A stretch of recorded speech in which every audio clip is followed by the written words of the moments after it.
Hey Pisces, how are you? My name is Lauren B. Welcome to the Untitled Tarot. I have laid out your spread this week with two decks. I use the Tarot of Mystical Moments and I use the Deep, Dark, and Dangerous Oracle, which is new to my collection, and you are the first sign in many signs, Pisces, that this deck actually wanted to come out for. So that feels pretty important. Now, we're starting your reading off with the Seven of Wands. It feels, Pisces, as if you have been stuck. Have you been trapped in a situation or a circumstance for a very long time? Because this feels like you've been in this place for a while. With these red curtains in the back of the card, it gives me this big top circus type of energy. It's crazy town. I think I did a Capricorn reading recently called Moving Out of Crazy Town, but somehow, Pisces, you, unlike Capricorn, has been stuck in the big top. What's interesting is also all of these tattoos, they're like prison tats all over this individual here.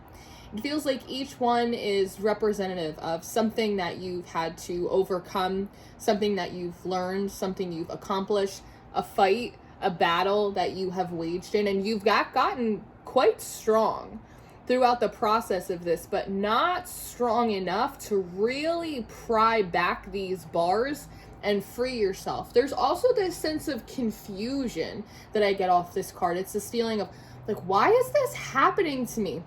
Even retracing your steps, going back in your mind, going, did I do something? Is this bad karma? Like, how exactly did I get here? Because it doesn't seem to be adding up, but I keep accomplishing and overcoming all of these. They're like merit badges. I keep racking up these merit badges. I'm very strong. I can pull these bars apart just a little bit, but I just can't quite break through. So the Knight of Swords is coming up next, and this feels like a raven or a carrier pigeon. There's some kind of outside reinforcements that you seem to be calling in or calling out for. Now, as you're doing this, and it feels very under the radar, it's like slipping a note underneath a doorway, or again, like hoping that a small little pigeon will pick up your scroll and bring it hopefully to where it is that like you want it to go without it being intercepted. And in a lot of ways, it kind of feels like a Hail Mary, like a last ditch effort. Let me call in the big guns and see if they can't help me get out of this prison. And they're landing in this Six of Pentacles. So one, this feels like the Doublemint twins. It feels like a dynamic duo. There's two particular people, energy, spirits, Pisces, that you are associated with, and it feels like they're doing their own thing, and all of a sudden, like just chit-chatting, and this little character pops up like, hey guys, just in case you were wondering, I have a message for you. I have a message from Pisces. A letter just came in. Pisces is trapped. Pisces cannot get out of this predicament, and they're asking for your help. And it's interesting because as they seem to be relaying this message to these two individuals, I just noticed like these drops coming out of the teapot. It's almost like when a record scratches or something drops on the floor and everyone gets very still and they start paying attention. And I'm just looking at how they are gazing into each other. It's almost like, are we going to do this? Because there's something significant about where you are or the difficulty that you are troubled with right now. Like there's a bigger overarching emphasis or like a bigger overarching opponent or enemy. And there's, again, almost a feeling of confusion. Like Pisces isn't supposed to be there. That's not supposed to be happening to Pisces right now. That's why we're sitting here talking, having tea, because like Pisces should be set up. This shouldn't be happening. So they're looking at each other going, so we're going to go in? And the answer seems to be residing, yes, we're going to go in and we're going to extract Pisces. It's like a rescue mission is sort of how I want to say it. A rescue mission is coming. Now, the Five of Wands and the Eight of Pentacles comes up next. And this feels like sort of both of their approaches, this little tag team duo. One of them with this Five of Wands is sitting here and being very strategic, like figuring out, okay, where is Pisces right now? What is the issue? What are the blockages in the way? And then this other character in the Eight of Pentacles is sitting here decorating these butterfly wings. So there seems to be like two folds that they're working out. One, how to get to you or how to move the blockages out of the way, and then the actual process of retrieving you or extracting or rescuing you out of this place. So they seem to be working quite diligently on this together on their own separate tasks. Now, what comes next is their actual approach. They have kind of taken a survey of the situation. They understand what's going on. There is like a level of seriousness to this, which is a little bit surprising to me, but it does feel quite serious. And the Nine of Cups and the Queen of Wands comes up next. So it's seemingly after they've kind of plotted their strategy and they've got the exit plan kind of all figured out, it's time to actually approach or involve themselves in the situation that you are actually in. Now, it feels like this Nine of Cups character is sort of the main one. They are the one going in and introducing themselves. They're going in to knock on the door, so to speak.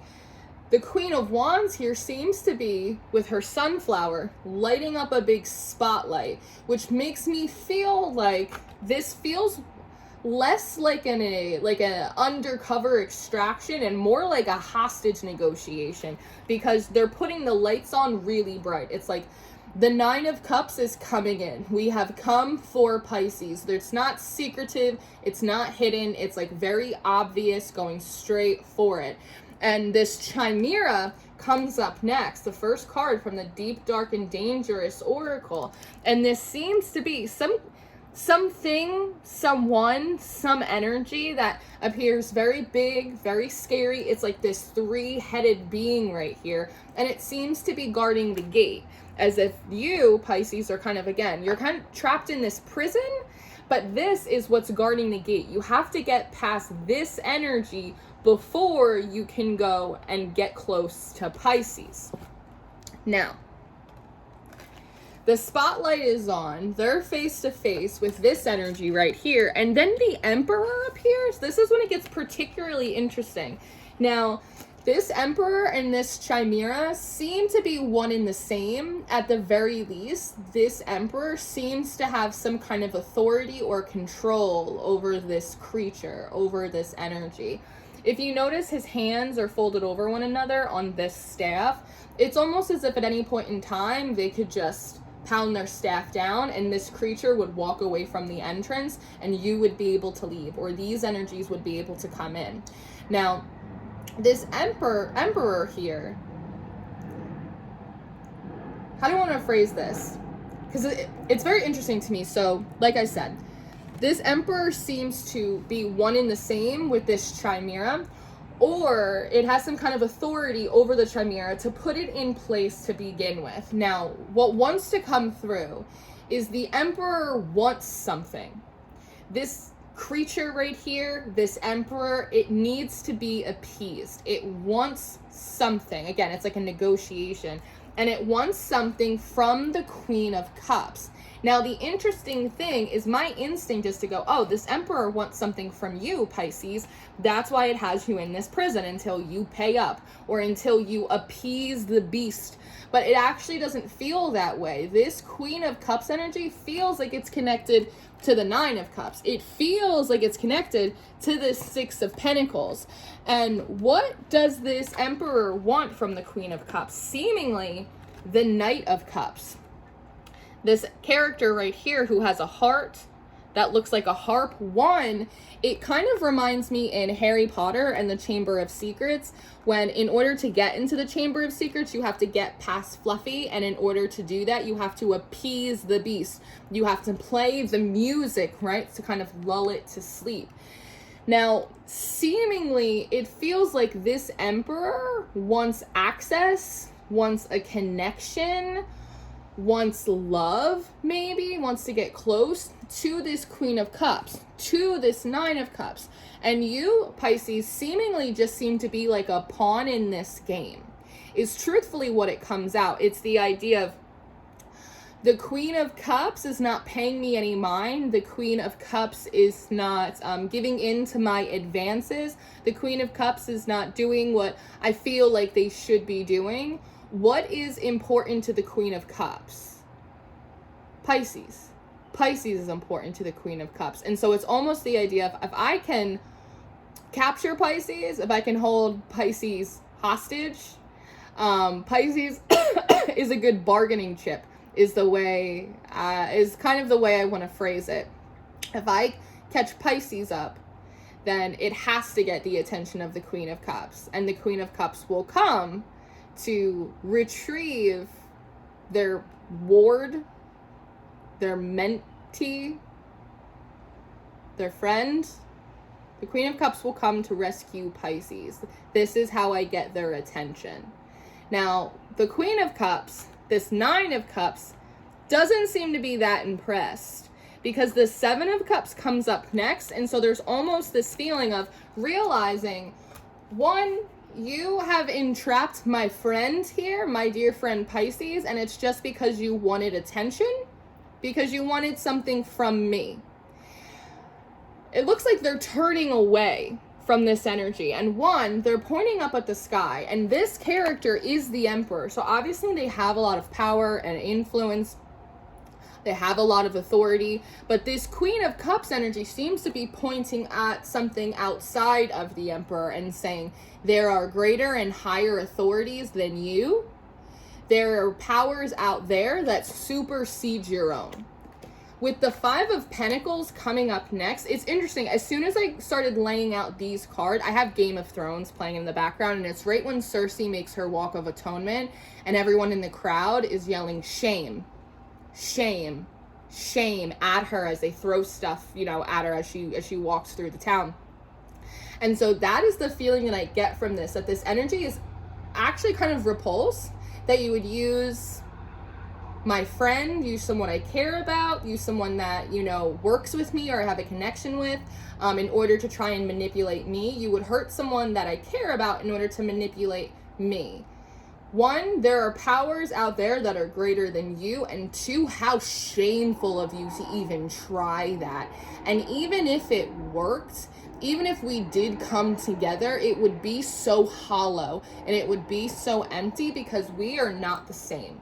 That's because the Nine of Cups and this Queen of Cups, there's an element or an energy of like regality here. There's diplomacy. They come forward again, not hiding. The Queen of Wands puts the spotlight on. Like, it's all very much on the up and up. And so this character seems to be looking at the Emperor and saying, this is so shameful of you. It's almost like this is low even for you. That's the saying that wants to come through. This is low even for you. And even if it worked, whatever connection, whatever it is that you want from me, it would be so hollow, it wouldn't even be worth it. Because the Eight of Cups comes up next, and they seem to be highlighting all of these perfect pairs, right? It's like we have the butterflies, we have the dragonflies, we have the swans, like we have all of this. And the idea is here, I am not your perfect pair. And it is very obvious when we stand next to each other that we are not the same. And what happens, Strength comes up next, and there's something about how this is happening, or what this Queen of Cups / Nine of Cups is saying, that it feels as if, and this seems difficult to do, it feels as if it gives the Emperor such a profound feeling of embarrassment. Like, almost up until this point, it seems sort of like a very clever or a foolproof plan, but all of a sudden, now that it's being addressed head on, there is such a feeling of shame and embarrassment that comes over, this realization of like how like dirty and manipulative it actually is, because the card right above it is this chimera. It's this lion, this creature, this beast that's snarling, and it looks really big and really scary, but very quickly this Emperor is shot down. This is shameful. This is low for you. You should be embarrassed about this. And all of a sudden, now they're licking their wounds. They don't look so big and powerful anymore. It's very much of a, they're all hat and no cattle. It feels like that. So while this is happening, they're embarrassed to high hell. They seem to be licking their wounds. And this character right here is like, one, just like, I know. You're absolutely ridiculous. Like, I can't believe you thought that would work. They're kind of giving a side eye to what I assume is this Queen of Wands. It's like this other energy. There's a moment here, a window of opportunity, that this character, the lion, has been appeased by being embarrassed. And Hypnos comes forward next. And so your Doublemint twins, your dynamic duo, your extraction team, this card says rest, right? All of a sudden, this lion is in a moment of rest, licking its wounds, and they seem to be kind of sneaking in, like walking right past this emperor and moving towards you. It's like if you cut all of the electricity and everything's black and like the team comes in, because the Two of Cups comes up next. So again, there's something significant about this pair. It obviously can be spiritual. These could be deities or ancestors or guides that you work with. It is possible that these are physical people, your allies, right? Your friends, people that have your back, that are in your corner, Pisces, that are coming forward. But it's very clear that like they are a team. They work together. So they seem to be coming in with the Hangman coming up next. And it's almost the idea of like unzipping, unlocking, pulling apart these bars that you have been stuck behind for a very long time, because the Ace of Cups comes up next, and it's like it's this big release. Pisces is free. Pisces has been rescued from the beast beneath the floorboards, right? Now the thing is you come up next as the Nine of Swords. So you are released, you are free, but you look a little shell-shocked. Like you look really vulnerable and uncomfortable and just like not feeling super secure. And if you've been in a season, Pisces, where things have not been going well for you and you are like Kate Bush and you keep running up that hill and you keep falling down and you keep trying to learn the lessons and you feel trapped and you can't get out, of course you're gonna feel like really uncomfortable and sort of paranoid and unsure, right? And even the idea of like all eyes on you. But the Four of Pentacles comes up next. And if you notice in this card, it looks like there's this villa, this sort of garden estate, but there's all of these locks on the gate. And so what wants to come through is, Pisces, I know you might be like a little shook up right now because that was crazy. You're right. This was absolutely has been a crazy situation that you've been in. And if you had the inclination that the math ain't mathin' and I don't feel like things are supposed to be this bad for some reason, you're absolutely right. But don't worry, because you're safe now. You're being moved to another energy. You're being moved to another space where, one, this can't happen again. But just to make sure, look at all of these locks, right? We have it under lock and key. Anubis, respect, comes up next. Now, two things that are happening. One, these energies or these people that you are close to, on the surface, again, they may look very regal. They may look very affluent, very classy. Almost reminds me of like Aphrodite energy. When we think about Aphrodite, we think about, you know, the birth of Venus. But Aphrodite also has like war epithets that are scary as shit. And that's kind of what it feels like. Part of this like respect, like put some respect on my name. Don't worry, Pisces. I know on the surface, like we look very kind of regal and put together, but deep down, when you tap into the energy, like we're like Anubis, like we are scary, we are formidable. And part of the respect on this card too is, Pisces, these boundaries will not be breached again because other people, and it almost feels like it's like a command, it's a statement. These boundaries will be respected by the emperor, by the beasts, by heaven, hell. These boundaries will be respected because we are formidable. Because Cerberus, the three-headed dog, and Medusa come up next. It says guardians and injustice, because we Pisces are the guardians of injustice. And you can be assured that if and when a situation ever arises where you are being dealt with unjustly, when you are being wrongfully imprisoned, we will be there.